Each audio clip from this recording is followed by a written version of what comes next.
Buongiorno. Qu'est-ce qu'on va faire aujourd'hui? On va faire 6 heures de route.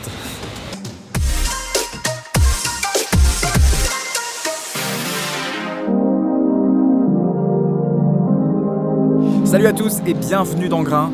Ça y est, on est parti pour le voyage dans les Alpes. On vient de s'arrêter sur une petite aire d'autoroute pour faire une pause. Et je me suis dit que pendant ce trajet, j'allais répondre à vos questions. J'ai posté une story sur Instagram il y a quelques jours et je vais demander de me poser des questions sur la vidéo. Et j'ai eu environ une cinquantaine de questions.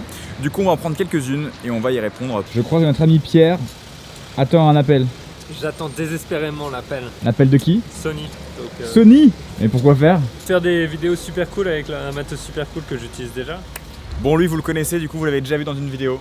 Il s'agit de notre ami Pierre Lambert et c'est le premier compagnon de cette folle aventure. Et je vous présenterai les autres au fur et à mesure. Moi, je vous laisse un peu de suspense, tu vois. Un peu plus grand là. Attends, je vais monter sur le trottoir. Voilà. Le mec a un complexe.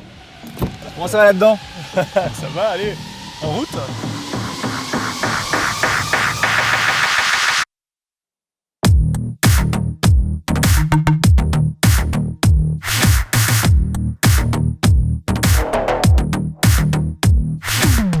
Bon, allez, c'est parti. On commence avec une première question.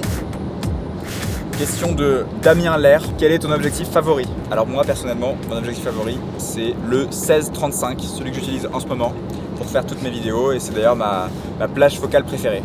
Lucas. Alors moi perso c'est le 18-35 Sigma évidemment. Pour le GH5 c'est parfait. Il n'y a pas beaucoup d'autres options. Sinon c'est les objectifs Panasonic mais qui ouvrent pas assez et qui n'ont pas la même qualité optique. Pierre. J'hésite. Il y en a qui était toujours vissé sur mon appareil. C'était un 35 mm 1.4. Pratique pour toutes les situations. Et enfin Antoine. Bah, je rejoins Lucas, 18-35 de Sigma, Toi, t'as aussi un GH4 GH4. et j'y ajoute une bague Metabons et le 18-35. Bon, lui, vous le connaissez. C'est Lucas. Ça fait longtemps que je vous parle de lui.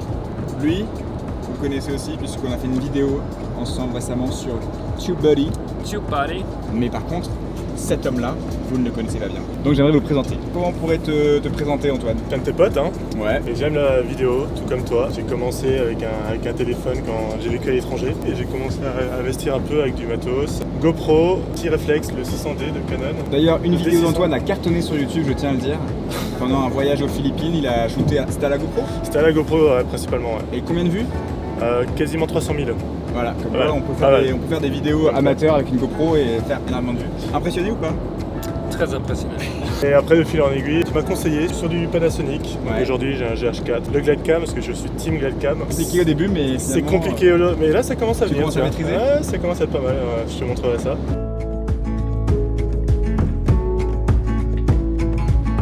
C'est l'heure de la pause déj et l'occasion pour moi de prendre une autre question. Quel conseil aurais-tu pour débuter sur YouTube de Greg FR74? Le premier, ça serait de pas forcément attendre d'avoir une super caméra. Tournez vite, vous allez déjà apprendre plein de choses même si vous tournez avec votre smartphone ou avec une caméra entrée de gamme. Et puis c'est en répétant que vous allez progresser, donc n'ayez pas peur de persévérer, de faire plusieurs vidéos. Votre première vidéo sera forcément mauvaise et il faut franchir le pas, se dire bah elle est pas bien mais je la publie quand même. Continuez et en fait vous allez progresser au fur et à mesure. Publiez régulièrement.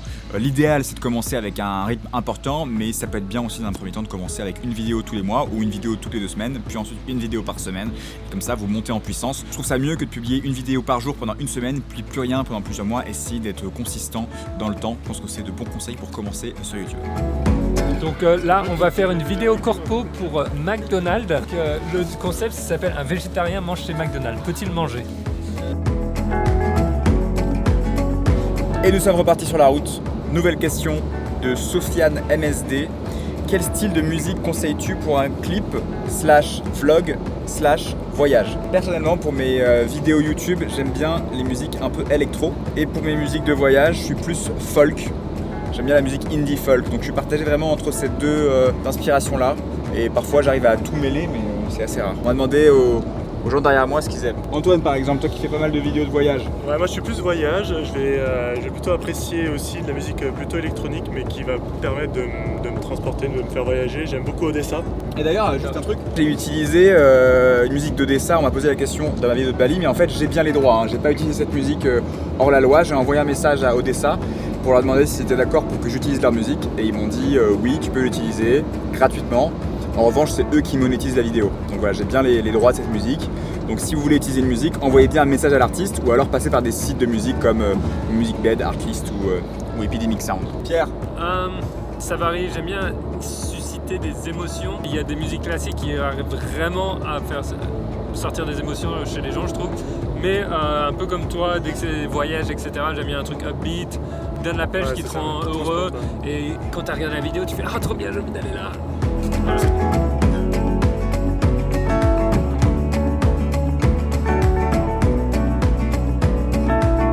Question de Chip School qui me dit: as-tu déjà songé à switcher sur Final Cut? En fait, moi j'ai commencé avec iMovie, ensuite j'ai été sur Final Cut Pro 10 et maintenant je suis sur Premiere, principalement parce que Premiere a des ponts avec After Effects et des systèmes de template, de motion design beaucoup plus avancés que Final Cut. Et moi je suis convaincu pour faire une belle vidéo, évidemment le cadrage ça compte, mais les animations de texte, les animations de forme, ça joue beaucoup aussi pour le résultat final. Et quand je fais des vidéos, notamment pour des marques, j'aime bien mettre du motion design et Premiere est vraiment génial pour ça. Mais il y en a un qui est sur Final Cut Pro 10 et qui va pouvoir nous donner un peu son avis. C'est Pierre qui monte exclusivement des vidéos sur Final Cut Pro 10, donc on va lui demander. What's up? J'ai une question. Oui. Final Cut Pro 10. Trop bien. Il faut la dernière version, top. Il y a tous les color grading tools que tu as dans Premiere, toutes les color wheels et tout ça, tu les retrouves. Franchement, vraiment bien. Et puis il y a le lot loader aussi, qui est vraiment on peut mettre des luttes et puis qui c'est est tout plus très rapide bien. en export en fait. Quand tu exportes la vidéo sur Mac notamment, nous qui avons des Mac. Je me moque des mecs qui sont en Premiere parce qu'en général ils mettent 4 fois plus de temps. Oui, complètement. Ils mettent 4 fois plus de temps à exporter la même vidéo. Et quand je fais de la 4K, même sur un disque dur externe, ça ne rame jamais. Et j'ai un MacBook de 2013. Le petit point que je leur disais, c'est par rapport plus au motion design, animation de texte, animation de forme, c'est plus simple, en tout cas sur Premiere pour l'instant. Ouais. Mais si ça évolue, Après, peut-être que moi-même je switcherai, hein, je sais pas. Ouais, il y a plein de plugins qui sont pas mal. Après, ça dépend, faut aussi voir si est-ce que vraiment tu vas en faire beaucoup ou pas. C'est important, si c'est rajouter 3 titres animés, tu peux les trouver en plugins.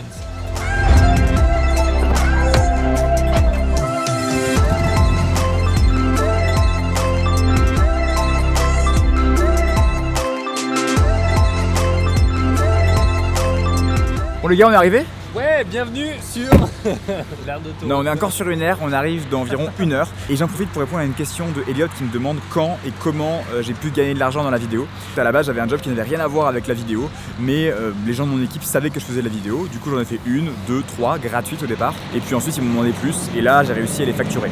Si je devais recommencer à zéro, ce que je vous conseillerais de faire, c'est 1 ou 2 vidéos gratuites pour les entreprises qui sont à côté de chez vous, qui ont besoin, je sais pas moi, d'interviews. Vous les faites gratuitement, pas trop, juste 1 ou 2. Puis ensuite, vous en servez comme portfolio et vous allez démarcher d'autres entreprises qui, cette fois, vous paieront. Alors, pas forcément beaucoup au début, hein, je vous conseille d'augmenter vos prix au fur et à mesure. Mais en tout cas, c'est la méthode que je ferai pour récupérer des budgets en vidéo. Faire 1 ou 2 vidéos gratuites sur un format dont beaucoup d'entreprises ont besoin pour ensuite essayer de les facturer à d'autres entreprises. Vous sentez l'air frais des Alpes ou pas? Bah ouais. Ah bah là, ça pique le nez, c'est parfait là. Où est-ce que tu vas?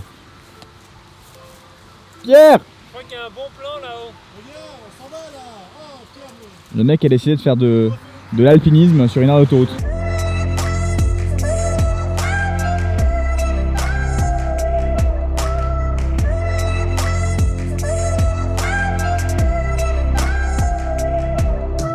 On vient d'arriver dans la ville de Thônes et évidemment on va d'abord faire une petite halte pour acheter du saucisson et du fromage.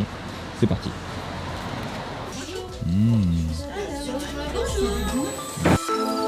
Ça y est, on a fait les courses, on est bientôt arrivé au chalet, plus que quelques mètres.